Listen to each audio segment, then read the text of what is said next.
Ok, hola amigos, bienvenidos al canal. Yo soy Santiago Costa y hoy vamos a continuar nuestro módulo de neoplasia hematológica aquí en tutorías medicina interna.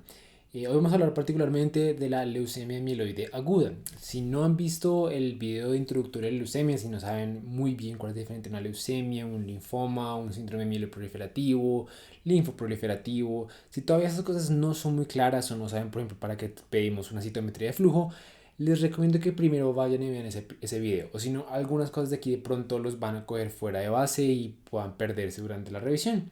Pero bueno, ahora sin más, comencemos con la revisión de este tema. Ok, entonces, como es de costumbre, les voy a recomendar una serie de artículos que vamos a dejar en la descripción del video para que ustedes lean por su cuenta en caso de quieran profundizar. Y si solo van a leer un artículo, yo les recomendaría fuertemente este. Es un artículo de Nature, es un primer de leucemia mieloide aguda, es relativamente reciente y muy bueno. Pero también les vamos a dejar en la descripción un artículo del New England, bastante bueno. Y no les podemos dejar este artículo porque es de up to date, pero realmente esta charla fue complementada con este artículo como actuó como algo así como una actualización. Y este artículo que también es de revisión del 2021 para hablar de algunas cosas que han cambiado en los últimos meses con la leucemia mieloide aguda. Todo eso va a estar disponible como les digo, en la descripción del video. Entonces, realmente el artículo en Nature a mí me encantó precisamente por las gráficas que tiene. Y esta es una de las gráficas que son geniales y nos ponen imágenes a lo que nosotros que es más o menos difícil de explicar acerca de la leucemia mieloide aguda.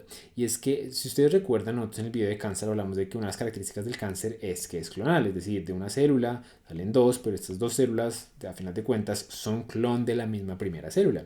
Entonces, eso realmente sí es cierto aquí en la leucemia, pero tiene como un twitch, tiene como un twist distinto, porque aunque estas células sí son todas clonales, ellas pueden seguir diferenciándose a cierto grado. Y es lo que ellos intentan poner aquí, que los progenitores leucemoides, los progenitores que son donde están las mutaciones que nos están dando el problema, ellos se van a proliferar de manera clonal, pero también pueden diferenciarse hasta cierto punto. Y al diferenciarse van a generar los blastos de la leucemia mieloide aguda, que esos van a representar el gran porcentaje de las células que causan todos los problemas que dijimos en el video introductorio, que infiltran los órganos, que irrumpen la hematopoiesis normal, etcétera, etcétera, etcétera. Entonces sí es clonal, pero tienen cierto grado de diferenciación. Ahora bien, es muy importante tener en cuenta, ese grado de diferenciación va hasta cierto punto, es decir, esto no nos va a llevar nunca, por ejemplo, a un eritrocito maduro, hasta ahí nosotros no llegamos, en algún punto ellos pierden la capacidad de diferenciarse más, y eso es precisamente lo que define que esta es una leucemia aguda y no crónica. ¿Listo? Ahora bien, como dijimos, las leucemias, en general el cáncer, siempre es de origen genético. Entonces, nosotros siempre nos tenemos que hacer la pregunta si queremos hablar de la fisiopatología de cuáles genes son los que están alterados en esta leucemia. Eso es lo que hemos intentado hacer durante los últimos años y nos ha ido muy bien, solo que la respuesta no es un gen o un par de genes, sino un montón, un repertorio gigante de genes. No hay un gen asociado a la leucemia mieloide aguda, sino hay un sinfín de genes asociados. Están, por ejemplo, los genes. En realidad hay 8 familias. Es una gráfica del New England de las 8 familias. Entonces hay algunas familias que están asociadas a factores de crecimiento. Entonces está la familia del RAS, RAF, MEC, ERK, que aquí puntualmente el que se muta es el FL3. Está el P53, que está mutado en un gran repertorio de cánceres humanos. Es probablemente el supresor tumoral más importante de todos. Y bueno, les dejo aquí la gráfica. Uno que probablemente van a escuchar bastante es el RUNX1 y el RUNX1T1. Estos son factores que regulan la transcripción de otros factores de crecimiento. Y esos son bastante importantes, como veremos en un segundo, porque alteran el pronóstico del paciente. Pero bueno, al final de cuentas simplemente es como para invitarles a como ser conscientes de que hay un sinfín de genes en esta enfermedad que pueden estar asociados y no tienen que acordarse como de uno puntual. Es más como para eso. Pero realmente hay uno que no es que sea la leucemia mieloide aguda, o sea, no es que haya un gen mutado en la leucemia mieloide aguda, sino que hay un subtipo de la leucemia mieloide que se llama la leucemia promielocítica, donde sí hay un gen mutado muy puntual que sí suele aparecer en parciales, en exámenes de residencia y que tiene una importancia terapéutica y pronóstica. Y ese es el gen PML RAR. ¿Listo? Ese gen PML RAR, que en realidad RAR viene haciendo referencia a receptor de ácido retinoico alfa. Ese gen es muy importante porque lo mismo, bueno, primero que todo es de las translocaciones que tenemos muy bien delimitadas. Nosotros sabemos exactamente qué es lo que está pasando aquí, que una parte del cromosoma 15 y una parte del cromosoma 17 se translocan y generan esta fusión. Al generar esta fusión, lo que sucede con este gen es que él se pega, literalmente se pega al ADN, y al pegarse al ADN, unos correpresores van a estar asociados a este complejo PML-RAR y van a prevenir que la célula genere pues haga la transcripción, la transcripción, traducción, etcétera, de unas proteínas encargadas de la diferenciación celular. Eso quiere decir que al yo tener presente este gen no me voy a poder diferenciar. Y al no poderme diferenciar, voy a estar en una etapa en donde soy un blasto, estoy indiferenciado. El blasto puntualmente es lo que nosotros llamamos un promieloblasto. Y de aquí en adelante él no va a poder diferenciarse más, sino que se van a acumular más promieloblastos. Y esto es un problema porque los promieloblastos tienen una gran cantidad de una de las enzimas que ya hemos mencionado antes, que se llama la mieloperoxidasa. Entonces, esta mieloperoxidasa, dentro de otras cosas, va a comenzar a agregarse. Y al comenzar a agregarse va a generar unos fenómenos o unos cuerpos intracelulares que se llaman los bastones de Auer. Ya los vamos a ver en un segundo. Y estos bastones de Auer son problemáticos porque en caso de liberarse la sangre, ellos activan la coagulación, la cascada de la coagulación. Y al activar la cascada de la coagulación nos lleva a una coagulación intravascular diseminada. ¿Listo? Esto es problemático de nuevo porque pues es letal. Si yo activo de manera disregulada la coagulación, primero voy a generar trombos por todas partes y después al consumir el fibrinógeno y el complemento y todo lo demás, no voy a poder hacer más trombo, entonces voy a comenzar a sangrar. Entonces esta gente usualmente tiene fenómenos trombóticos y un predominio más posterior de fenómenos de sangrado, y eso puede ser fatal, especialmente en este contexto. Entonces, eso es probablemente, si hay una mutación que sí tienen que acordarse, yo diría que probablemente es esta, la mutación PML-RAR, pero tengan en cuenta que no es de las leucemias mieloides, sino la leucemia, no es de las leucemias mieloides agudas general, sino de la promielocítica. Ahora bien, para hablar un poquito de epidemiología, la leucemia mieloide aguda es la leucemia más frecuente en adultos, ¿listo? Pero ojo, la leucemia aguda más frecuente en adultos, porque la leucemia más frecuente en adultos en general es la leucemia linfocítica crónica. Esta es 4 veces más frecuente que la leucemia linfocítica aguda en adultos. Lo mismo, en niños es más frecuente la leucemia linfocítica aguda que la leucemia mieloide aguda. Pero bueno, en adultos la aguda más frecuente es esta. Ahora bien, lo que hay que tener en cuenta es que aunque decimos que es que es la más frecuente, aguda, yo no sé qué, en general, comparada con otros tipos de tumores, no es que sea muy común. O sea, aquí tenemos que la incidencia por año de este tipo de leucemia en el Reino Unido es de 3.000 nuevos casos. Si eso lo comparamos con algunas cifras, por ejemplo, del cáncer colorectal o del linfoma no Hodgkin, eso queda, pues, realmente queda apenado porque tenemos cifras aquí, 40.000 y 13.000 casos. Entonces es como para que ustedes tengan una idea en su cabeza de qué tan común realmente es esta leucemia. Entonces, puntos claves en la epidemiología: leucemia aguda, más frecuente, más frecuente que cualquiera de las otras demás, no es más frecuente que la crónica, eso es el segundo punto a tener en cuenta. Y el tercer punto clave a tener en cuenta es que es una enfermedad que es predominantemente de personas ancianas, ancianas definidas como mayores de 60 a 65 años. Entonces aquí nosotros tenemos la incidencia de casos tanto masculinos como casos femeninos, y si observamos las cifras más altas se alcanzan más o menos desde los 70 a los 80 años. Entonces eso es muy importante porque cuando yo tenga y lo mismo, esto se devuelve al video introductorio, cuando yo tenga un caso de un paciente con la sintomatología de fallo medular, la triada que nosotros habíamos hablado en el video anterior, de síndrome anémico, infecciones y sangrado de tipo trombocitopénico, un síndrome constitucional, y todo esto de instauración aguda en un paciente de mayor a 60 años. Uno de los diagnósticos que tengo que considerar fuertemente es el diagnóstico de leucemia mieloide aguda. ¿Listo? Así se resume realmente la manera en la que uno debería pensar en cuanto a la presentación clínica y el enfoque del paciente con leucemia mieloide aguda. ¿Listo?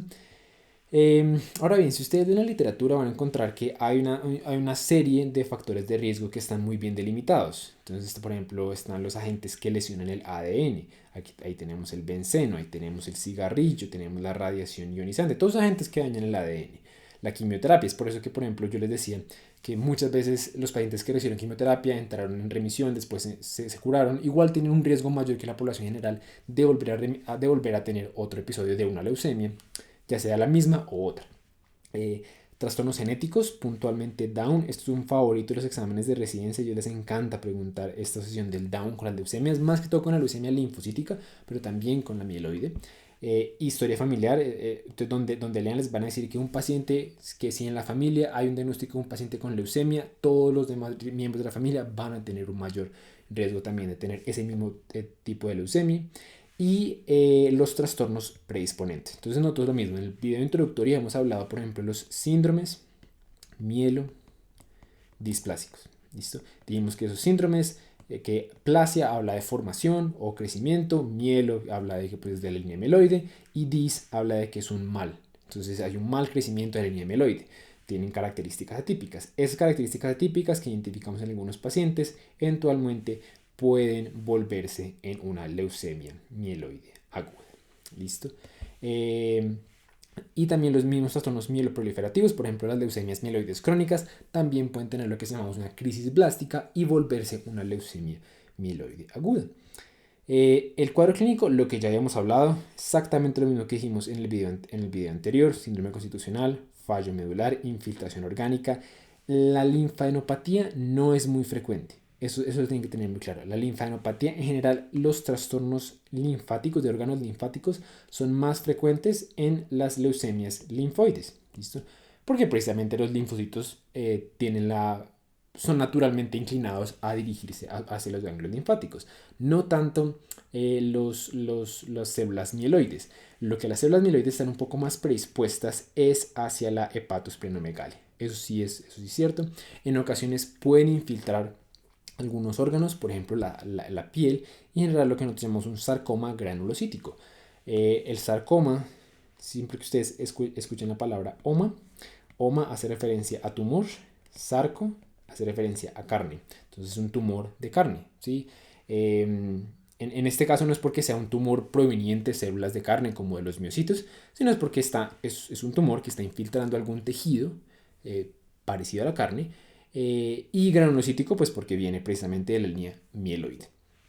¿Listo? Y bueno, lo otro que pueden presentar es con las complicaciones. Por ejemplo, el paciente con leucemia promielocítica puede presentar directamente con coagulación intravascular diseminada, un cuadro de sangrado masivo que también tiene unos trombos uno que otro por ahí, pero lo que yo les dije predomina más el sangrado que cualquier otra cosa.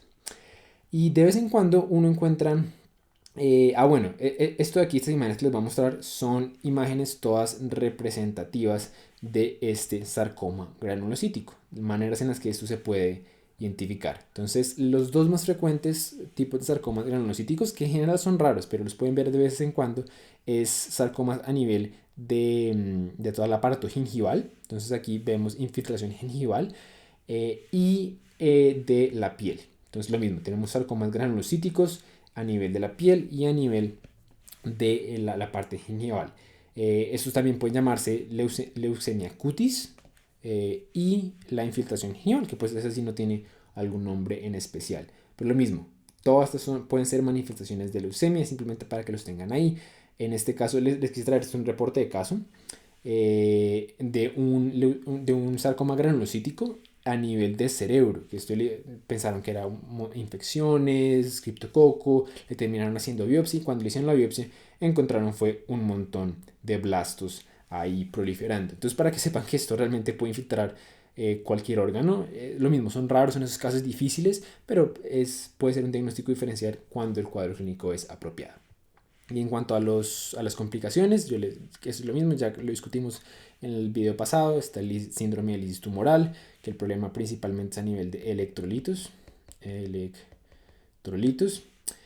Y sí, básicamente es eso. También tenemos la neutropenia febril, entonces los pacientes pueden llegar, no sería raro que lleguen infectados. Y lo último es la coagulación intravascular diseminada, que está aquí. En general, si ustedes se fijan, ustedes leen entre las líneas, La gran mayoría de estas manifestaciones, leucemia cutis, infiltración gingival, coagulación intravascular diseminada, van a ocurrir ya sea en la leucemia promielocítica, que lo dijimos ahorita, que la tienen que dar sumamente clara, o en las leucemias que afectan a los monocitos.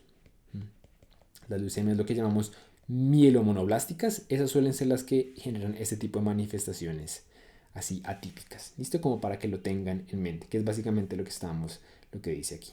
Listo. Entonces, como dijimos en el video pasado, uno de estos pacientes va a ser un montón de paraclínicos para llenarnos de razones para clasificar muy bien la enfermedad y tener marcadores pronósticos. Pero el primero con el que vamos a comenzar es sin duda alguna el hemograma. Y en el hemograma, ¿qué es lo que usualmente vamos a ver? Leucocitosis y citopenias. Leucocitosis a expensas de los granulocitos. Eso valdría la pena aclararlo. Y citopenias más que todo en la línea de los eritrocitos. Eritrocitos y plaquetas. ¿Listo? De vez en cuando podemos encontrar los mieloblastos periféricos. Acordémonos que si de entrada vemos más de 20% de blastos en sangre periférica, ya tenemos el diagnóstico confirmado. Muy bien, entonces es en el frote de sangre periférico, que suele ser como el test que pedimos de reflejo cuando encontramos hallazgos anormales en el hemograma, lo que vamos a identificar es lo mismo, blastos y más blastos, pero de vez en cuando podemos encontrar algunos hallazgos un poquito más específicos. El hallazgo más específico que ustedes tienen que tener en cuenta ya lo hemos descrito y aquí tenemos varias imágenes donde los muestran, ustedes probablemente ya saben el nombre, son bastones de Auer, son estos agregados de mieloperoxidasa que podemos observar por aquí. Si ustedes van a hacer exámenes internacionales, por ejemplo como el USMLE o el MIR, ellos les encantan ponerles imágenes a ustedes para que identifiquen esto. Y si les dan el cuadro clínico apropiado, paciente, mayor, cuadro clínico agudo, fallo medular y esto, tienen el diagnóstico. Y probablemente les van a preguntar algo de complicaciones o algo así por el estilo. ¿Listo? Pero un montón de bastones de Auer. Entonces eso es el frote de sangre periférico. Después de esto usualmente pasamos a mirar morfología a través de un aspirado o biopsia de médula ósea, determinar inmunofenotipo, acordémonos, ya sea por citometría flujo, ya sea por inmunistoquímica, que se me olvide el nombre, y citogenética, ya sea a través de tecnología molecular o ya sea de cosas como cariotipo y FISH. ¿Listo? Entonces, en este caso aquí tenemos un aspirado de médula ósea. Esto nos muestra mieloblastos. Los mieloblastos se ven así, mucho más grandes que los eritrocitos que están por ahí. Un núcleo irregular, atípico, bastante citoplasma y de sobra. Ese es el hallazgo típico. Aquí también, si hacemos zoom, por ahí podemos encontrar uno que otro bastón de Auer en caso de que sea una promielocítica. Bueno, y casi se me olvida, aquí aplica el mismo criterio de más de 20% de blastos para poder confirmar el diagnóstico de que se trata realmente de una leucemia mieloide aguda. Bueno, en cuanto al inmunofenotipo, acordémonos que el inmunofenotipo clasificar de acuerdo esto lo obtenemos a través de citometría de flujo, por ejemplo. Esto nos permite clasificar exactamente dónde, bueno, primero que todo si es mieloide o no, de manera mucho más certera, y después exactamente en qué punto de línea mieloide estamos. Entonces, para confirmar que es mieloide, las guías nos dicen que necesitamos por lo menos 2 marcadores de lo que usualmente se dice marcadores panmieloides. Panmieloides quiere decir que están en todas las células mieloides. ¿Cuáles son esos marcadores panmieloides? Estos: la mieloperoxidasa, el CD13, CD33 y CD65. Si yo tengo por lo menos 2 de esos, digo ok, estoy efectivamente en la línea mieloide. Y después de en adelante, dependiendo de yo que encuentro, puedo por ejemplo decir, listo, esto parece más ser una leucemia mielomonocítica si encuentro CD14, 36 y 64. O puedo decir, no, esto es más de progenitores, si es más de 34 y CD117. O por ejemplo de megacariocitos, si encuentro esos dos, o de línea eritroide. Yo puedo tener como esas 4 grandes clases. Esto va a estar asociado mucho a una clasificación antigua que ustedes van a ver de vez en cuando por ahí, que es la clasificación FAB. FAB viene de French, American, British. ¿Listo? Esa es la famosa clasificación FAB de las leucemias, que las clasifican de M0 a M7 en los subtipos de acuerdo a dónde está el problema. Si el problema, por ejemplo, es de los progenitores, digo que es un M0. si es de los progenitores, pero hay mínima maduración, o sea, ya están progenitores un poquito más avanzados, digo que es M1. Si digo que ya hay mucha más maduración, pero todavía no se ha diferenciado en lineaje, digo que es M2. Si ya sé que es promielocítica, o sea, ya está en la parte de los granulocitos, pero todavía es un promielocito, digo que es M3, que es la que hemos hablado un montón de veces. Si es ya mielomonocítica, es la parte de los monocitos macrófagos, digo que es M4. Monocítica M5, eritroide M6 y megacarioblástica M7. Esta es muy famosa, es muy fácil de utilizar. Lo triste es que ha quedado un poco en desuso, porque a pesar de que ayuda a entender muy bien, no tiene implicaciones pronósticas ni terapéuticas. O sea, no es que yo por tener una mielomonocítica versus una monocítica ponga X manejo o Y manejo. Eh, Mientras que la clasificación de la OMS, que es la que vamos a ver en un segundo, sí lo hace. Entonces, pero bueno, para que lo tengan en mente porque esa nomenclatura sí la van a ver por ahí rondando. Entonces, eso en cuanto a la parte de citometría del flujo, inmunohistoquímica, eso nos va a ayudar a saber dónde de manera conceptual está ubicada la leucemia. Con la leucemia promielocítica está ese punto importante de que para confirmarla yo necesito ver la evidencia de que está este gen, el gen que yo les hablaba de la translocación 15-17, que me activa qué pena, que hace es que este complejo de PML RAR, del ácido retinoico, haga una represión de estos genes y no me deja que los promielocitos maduren más.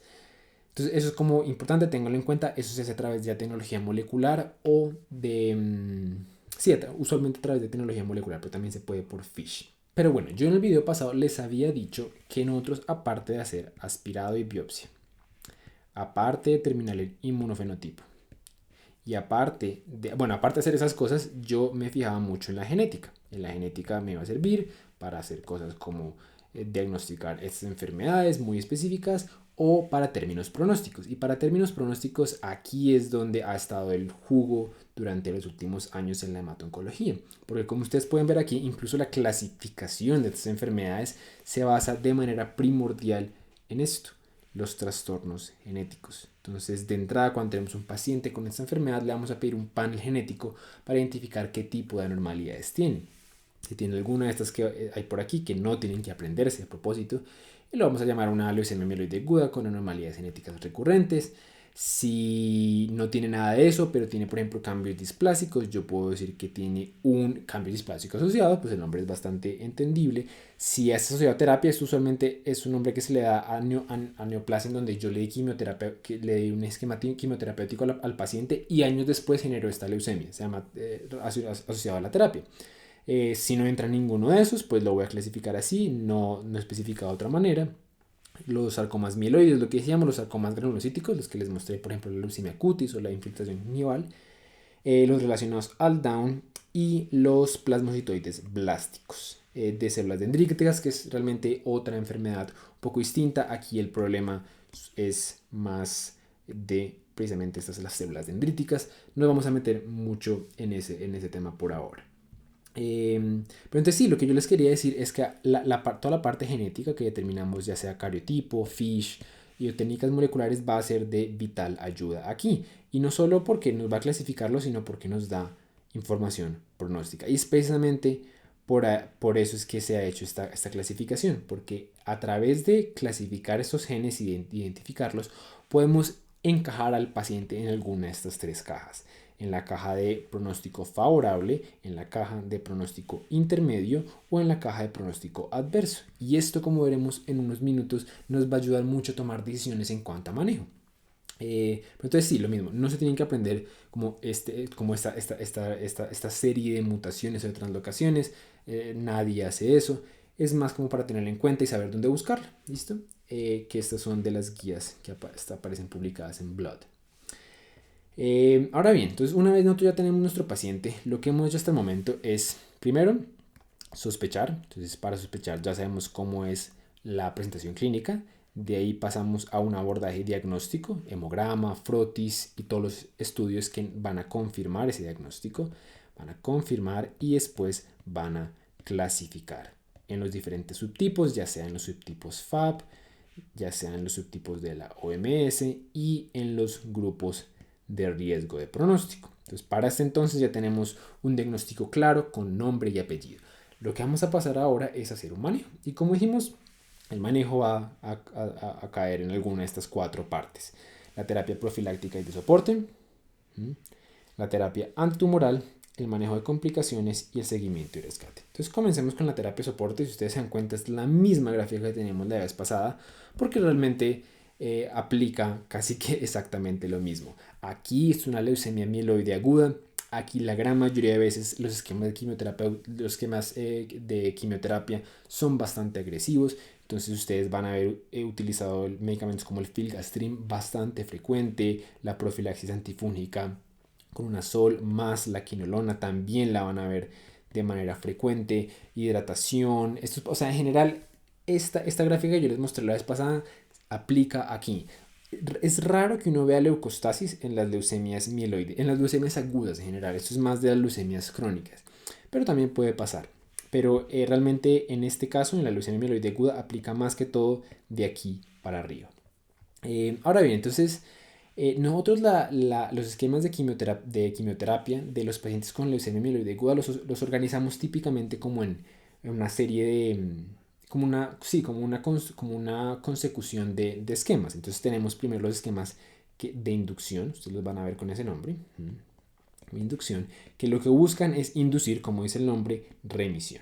¿Listo? Ya haremos en un segundo cómo definimos esto de remisión, completa, parcial, pero básicamente son esquemas que buscan que la enfermedad se controle, bajo este nombre que nosotros hemos acordado de remisión. Después de esto, yo voy a pasar a lo que llamamos la consolidación. Que esto usualmente va a ser ya sea trasplante o ya sea continuar ciclos de consolidación de quimioterapia. Y después de alguno de estos dos, o sea el que sea que se elija, uno usualmente pasa a esquemas de mantenimiento. No todo el mundo necesita mantenimiento, pero existe el esquema y es como una manera de uno ubicarse dónde está en el manejo de este paciente, sin inducción, en consolidación, tratamiento o el mantenimiento. Entonces hay algunos esquemas que son frecuentes que ustedes van a ver de inducción. El más frecuente de todos, que es el esquema convencional, es este 7+3. También hay un esquema que ustedes van a conocer como el FLAG-IDA. Y hay unos esquemas un poco más nuevos, por decirlo así, que por ejemplo está este CPX351.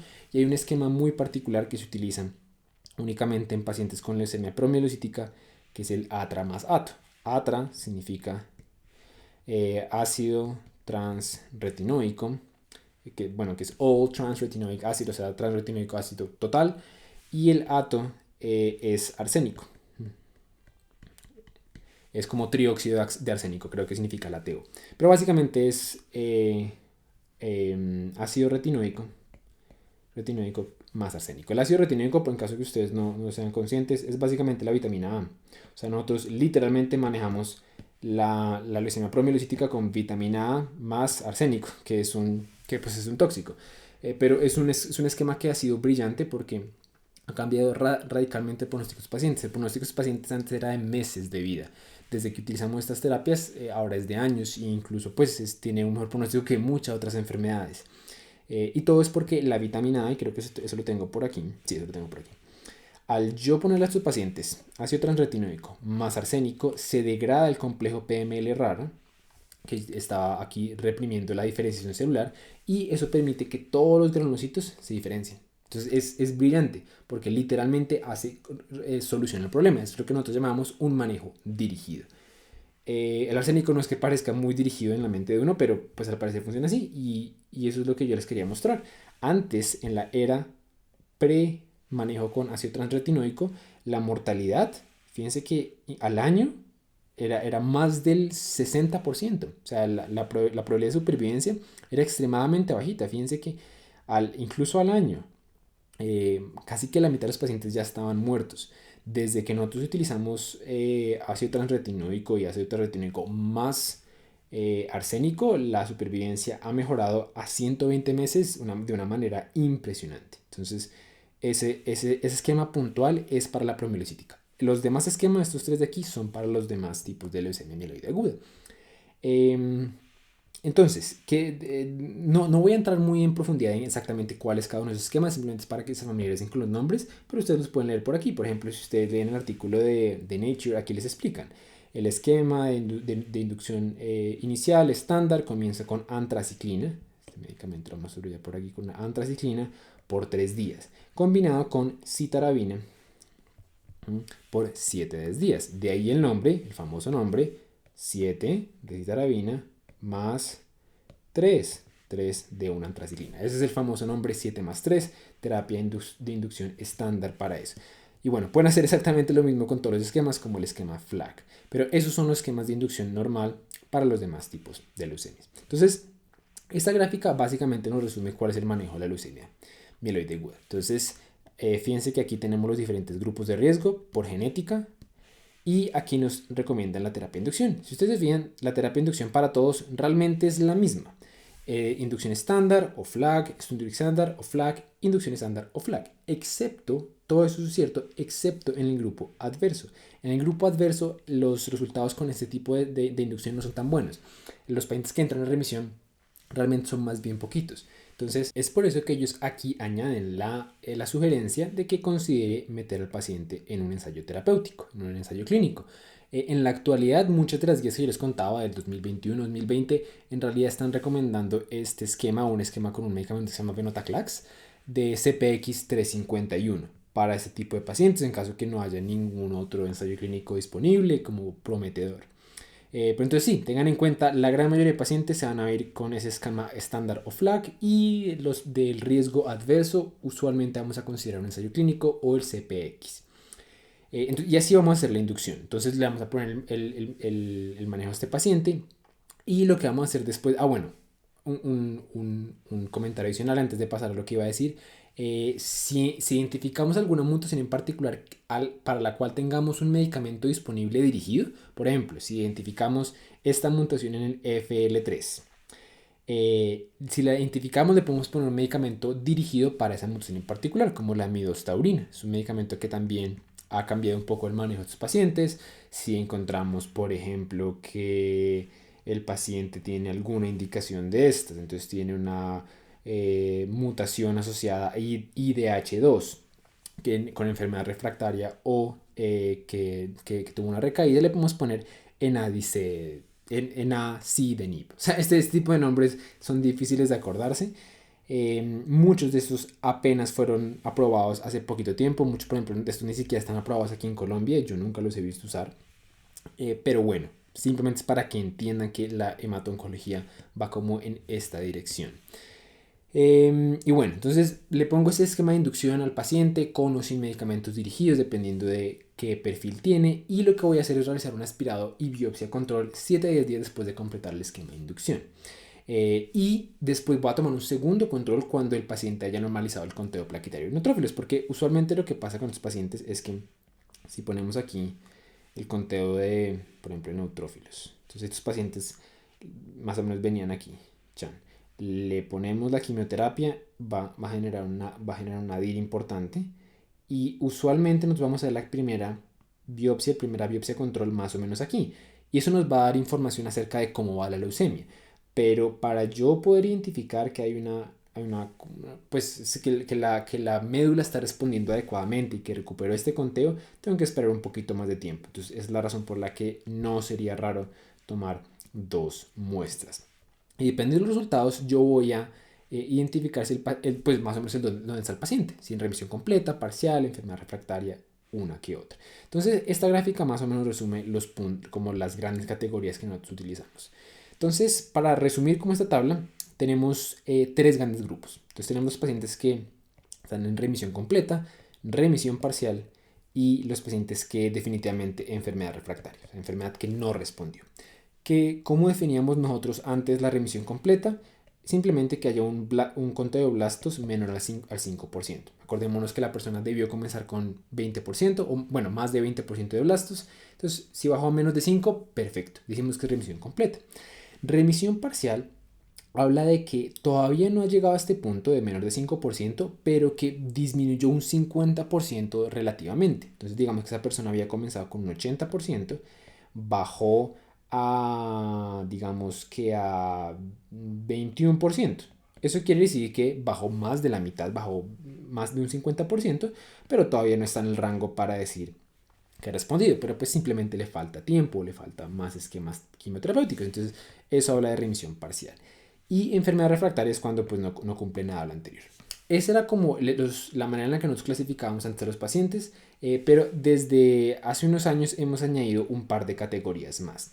La primera categoría es en los pacientes en donde lo mismo, lo que yo les decía, encontramos que tienen efectivamente blastos menores a 5%, etcétera, pero encontramos que todavía la línea de trombocitos, aquí la línea de trombocitos y la línea de los granulocitos no han respondido. O sea, todavía, o sea, encuentro que es básicamente aplasia. Entonces yo digo, o sea, si hay respuesta no hay blastos, pero tampoco veo que el demás de la médula ósea esté respondiendo bien. Entonces esto adquirió el nombre de remisión completa con recuperación hematológica incompleta. ¿Listo? Eso quiere decir que simplemente, pues esa parte todavía no se ha recuperado. Usualmente la conducta ahí es simplemente repetir la médula ósea unos días después cuando el conteo de los granulocitos hayan mejorado. Y lo otro que nosotros hemos visto es, bueno, el otro concepto que se ha introducido en la hematoncología es este. Ustedes esto lo van a ver por todas partes. Esto se llama, el nombre inicial era enfermedad mínima residual. Enfermedad mínima residual, que en inglés traduce esto, minimal residual disease. Sin embargo, ha cambiado el nombre ahora es enfermedad residual medible, porque nos dimos cuenta que realmente muchas veces había enfermedad ahí residual, pero no la podíamos medir. Pero bueno, ¿qué es esto de enfermedad mínima residual? El concepto es este. Entonces, digamos que yo tengo un paciente, yo tengo aquí la médula ósea de un paciente y vamos a pintar aquí, esta es su médula ósea y yo espero de que ese paciente que antes tenía estos blastos ya no los tenga. Entonces, digamos que después de la quimioterapia queda algo así. Y yo llego y le saco un aspirado y biopsia médula ósea. Y me llevo este pedazo y lo analizo en el laboratorio. Y digo, efectivamente, no encontré blastos. Eso quiere decir remisión. Pero como ustedes ven aquí en la imagen, y eso lo dejé a propósito, efectivamente sí hay un blasto. Y no solo hay un blasto, sino que pues la enfermedad sigue ahí presente. Solamente que es como la frase típica de cogí solo un vaso de agua y no miré el mar. Entonces, nosotros nos dimos cuenta que si nosotros cogemos esta muestra y le corremos algunos análisis, especialmente análisis moleculares, entonces, por ejemplo, para darles, digamos un ejemplo, en la primera biopsia de este paciente yo le hice un análisis molecular y encontré que tenía una mutación en FLT3, solo para darles un ejemplo. Si yo le hago este mismo análisis a esta misma muestra y encuentro que este FLT3 sigue siendo positivo, yo digo, perfecto, realmente la enfermedad sigue presente, solamente que no la puedo ver. Y eso es lo que nosotros le denominamos enfermedad mínima residual o enfermedad mínima medible, bueno, medible residual.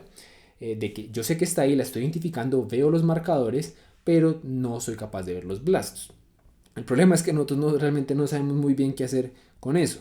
Cuando encontramos que hay enfermedad mínima residual, no sabemos si eso, la mejor conducta es llevar al paciente a otro ciclo de inducción o si es pasar directamente como si el paciente, o sea, si asumir como si estuviera en remisión y ya, tratarlo igual. Es un área en la que en la hematoncología todavía sigue refinando un poco y es un área en la que realmente no me voy a meter, pero es para que se familiaricen un poquito más con el concepto. Una vez yo llevo el paciente a remisión, voy a pasar como a la etapa que se llama la terapia post-remisión. La terapia post-remisión, lo que yo les dije, tiene varias opciones. Puedo hacer un esquema de consolidación en donde le pongo más quimioterapia, puedo llevarlo a trasplante o puedo llevarle, después de alguno de estos dos, puedo llevarle a mantenimiento. ¿Listo? Sería como una tercera etapa, realmente. Esta sí sería como segunda etapa.